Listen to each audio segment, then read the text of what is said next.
You can get so many reps and visualize and get good online modules and go in-person train without even ever having purchased a firearm. You've got to get the ergonomics and the manipulation and the feel down of what you're doing before you walk into that gun store. The information in this podcast is for entertainment and educational purposes. Our informational content cannot address all dangerous situations and cannot guarantee your survival or prevent injuries when the unexpected happens. The decision to carry a firearm, either for recreation or for personal defense, carries the risk and potential for injury and or death. Therefore, it is advised that you seek out and acquire proper training before using a firearm or any firearm-related product. What are some self-defense techniques? What would happen if there was a global internet outage? What should I do if I hear shots ringing out? Or what I should do if there's a major terrorist attack? What should I have? What's the best? What should I do? What does that look like? What would you recommend? Is there anything I could do?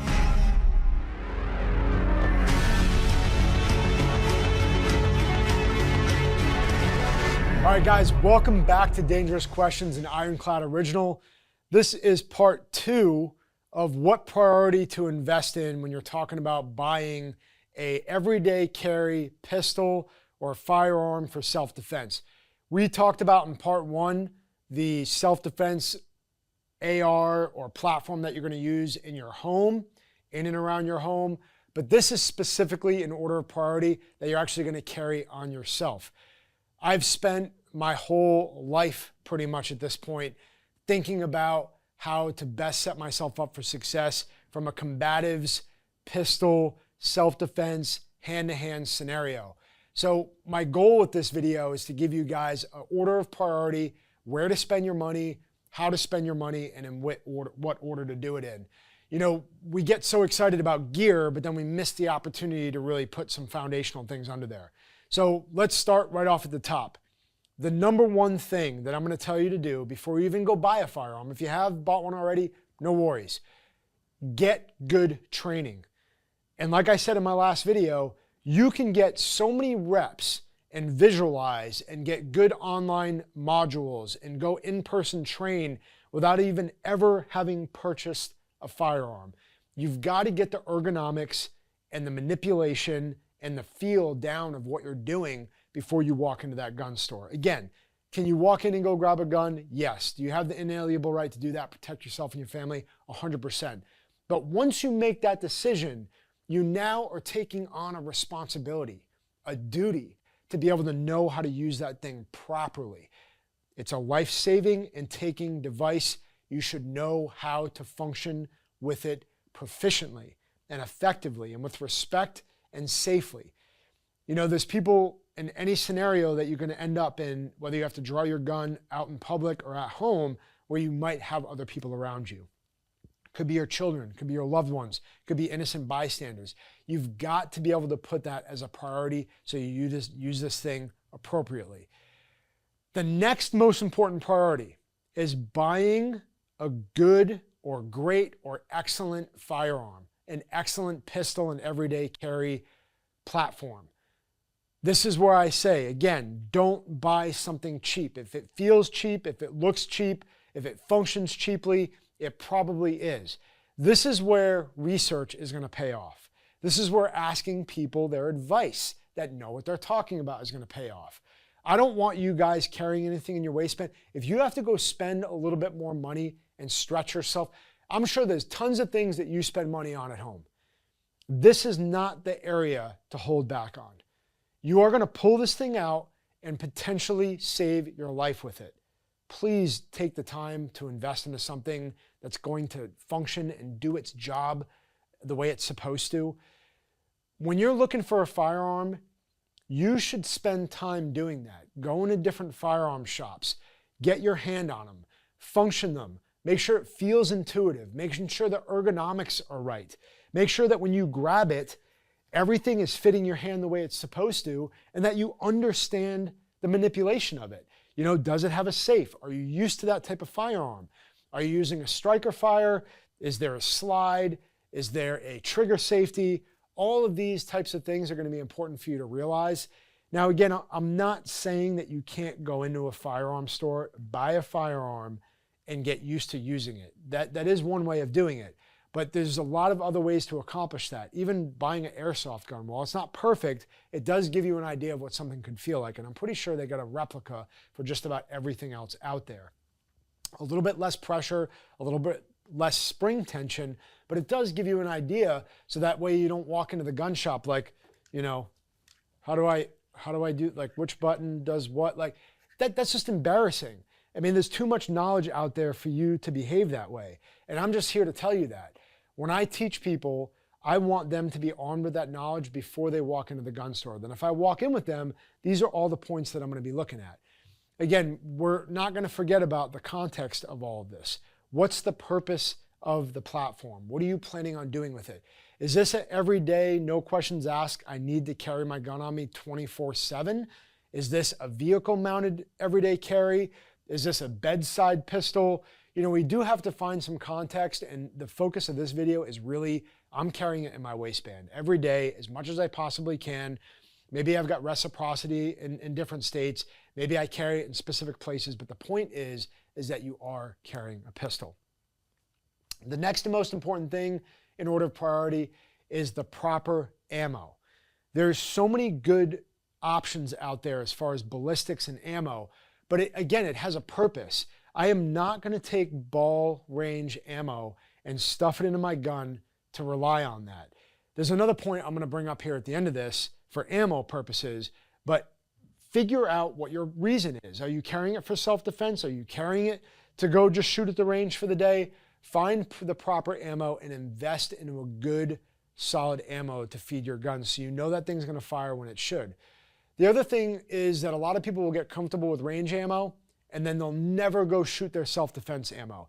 And then trust me, I know it sucks because it's an investment, but I eventually got on a rotation where I would buy self-defense ammo. That's what I shot. I'd buy a couple extra boxes. I'd know what the recoil feels like. The loads are usually hotter. I don't want to think that it's going to feel like the range ammo and then go shoot it for the first time and be surprised. Get used to it, carry it, and then eventually figure out a timeline that works for you and then rotate the ammo out. Rotate it and make sure you have extra ammo at home. Keep rotating through it. Maybe it's 6 months, maybe it's 12 months, where eventually you take that to the range.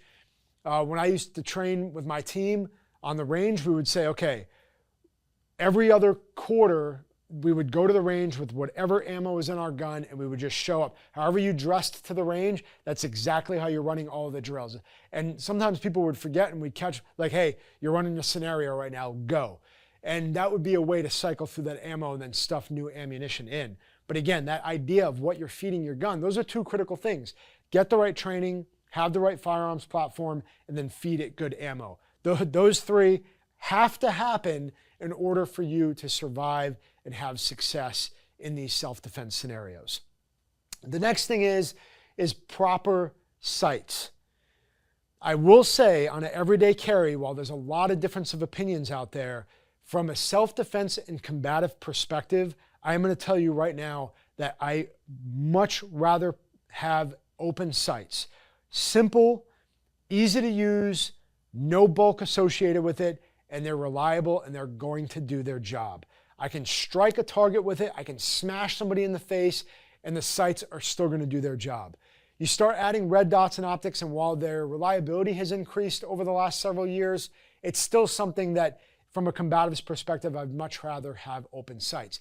If you're proficient with the red dot, that's your choice. You've gotten really good at it, but that is certainly not where I'm going to start with a new shooter or somebody that's just getting into firearms. Open sights all day long. Here's the other variable to open sights that really, really help. In low light scenarios, clearing your house at night, there's really no excuse to this, and I think that if you can do it, you should invest into a night sight. Some type of tritium glowing sight. It makes a world of difference, and you don't know you need it until you do. All of a sudden, you'll be at night in low light and be like, wait a minute, how the heck am I supposed to line my gun up? I can't even see where my sights are. I don't have a single pistol that doesn't have tritium or glow sights on it, so I can see what's going on at night, and I know they're lined up. I know my ergonomics are good, and I can use my body like a turret, and I'm going to aim and hit what I'm aiming at. Hopefully that makes sense. That's something that's really non-negotiable. If you're going to put sights on it or buy a gun, try to get it with sights that glow. Listen up, warriors. The new year is upon you, and it's time to sharpen your edge. Are you ready to crush your limits and forge yourself into a weapon of strength and resilience? Whether you're active duty, a veteran, a hunter, or just someone who's built for battle, this is your moment. We've teamed up with the MTNTOUGH fitness app to bring you a no-nonsense, high-performance fitness solution designed for those who live for the grind. This isn't your average fitness app. This is a mission, a test of will, a challenge to push your body, your mind, and spirit to the breaking point and then beyond. The MTNTOUGH Fitness app isn't just about getting fit. It's about transforming you into a tactical athlete, someone who's always prepared for whatever life throws your way. And starting Christmas Day, we're offering you a full year of the MTNTOUGH Fitness app for just $120. That's less than 33 cents per day, less than the cost of a protein bar, and a whole lot more powerful. Use the code HALFOFF, normal spelling but all one word, at checkout and claim the deal at MTNTOUGH.com. But don't wait, this deal is only available for the first 1,000 people to lock it in. This is the last time we're ever going to offer a deal that is this good. So time to act is now. This is your fitness, your strength, your future, and it's all in your hands. The question is, will you answer the call? Use the code HALFOFF at MTNTOUGH.com. Sale ends January 9th, but the battle for 2025 starts right now. The next thing is, from an everyday carry perspective, is having solid retention. You need to put this somewhere. Whether you pulled it off the nightstand or you're carrying it around every single day, you need a place to put it. And for me, I built our holsters, which we're out of stock of at this point because we're trying to rebuild and find somebody to collaborate with. But I've got so much into the design and features of the retention because to me, that's non-negotiable. You have to have an adjustable, tight retention. I'd rather it being more than not enough. And I would say the majority of you that are watching this video, you might have an opinion on retention, but you've never been in an actual real world scenario to actually having to apply it. And I'm telling you, when it gets dynamic, it gets dynamic. And the last thing that we want is our gun flopping out when it's not supposed to in the middle of a brawl, and you're staring at the floor and you can't even get to your gun and it's being picked up and used against you. Pay attention to your retention. Make sure it's adjustable. Make sure it's tight. You should be able to hang upside down on a bar and bounce around, and that gun will not come off of you. To me, that's non-negotiable. Also, the maintenance, just like our ammo, eventually you want to get to a point where you're testing that. You know, go through that dynamic movement again and make sure it's still good, because the holster does break in. Bolt-Aron, Kydex, leather, all of these things break in over a certain period of time. You may have to give it another quarter or half a turn to get it tightened back down. So don't become complacent about that. You know, and who becomes the most complacent? Law enforcement, tier 1 guys, special operators, undercover dudes. They're living this lifestyle every single day, but they're not taking the time and opportunity to go tighten down their retention. So just make sure you're focusing on that. The next thing that I'm going to talk about is a light, a way to illuminate your environment. Again, you don't need it until you do. I can walk around, I would say, in 95% of the environments, and as long as I have a little bit of a lume, I can still see the target, the shadow, the movement, and I'm okay. If I have sights that are glowing, I can line my sights up, I'm all right. But I'm going to tell you, that 5% that comes up and it's pitch black and you need a light, you really, really need a light.